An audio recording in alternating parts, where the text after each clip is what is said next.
nimezunguka hapa, niko natafuta nyumba ya kupanga. Sawa. Siwezi nikatafuta dalali ili anipeleke kwa mwenye nyumba ili tuongee kabisa. Mimi nataka nyumba nzuri. Kwanza umefika. Dalali ni mimi. Kumbe ni wewe. Sana kijana. Dalali ni mimi. Dalali kumbe ni wewe. Jamaa, nimezunguka hatari hapa nimetoka. Sawa. Kwa unahitaji nyumba aina gani? Nyumba nzuri yoyote nzuri kabisa ambayo hapa kijijini ni nzuri. Unahitaji nyumba yote au nyumba yote kabisa? Nyumba yote. Nzuri. Nyumba yote. Sasa umepata. Kweli? Ipo.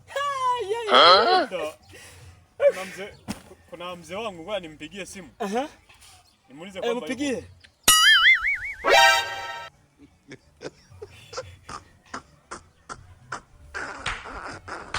Mzee wangu shikamoo. Upo. Kuna kijana anahitaji nyumba.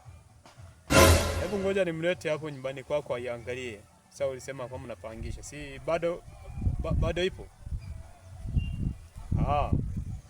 Sawa, ngoja nije sasa hivi. Haya. Alikwambiaje? Nasema nyumba ipo. Ipo? Ipo. Jamaa. Kama nzuri sana, nyumba nzuri. Umepata?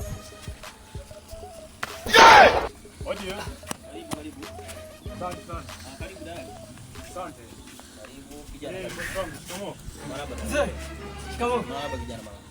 Kwema lakini. Kwema, karibu. Habari za siku? Ni nzuri. Upo. Nipo bana. Sasa bila kuchelewa ndugu yangu. Ndio.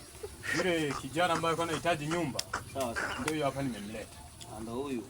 Ndio. Kwanza imekuwa kama bahati. Nilihitaji kutoka kidogo, nina majukumu yangu nilihitaji kwenda kuyafanya.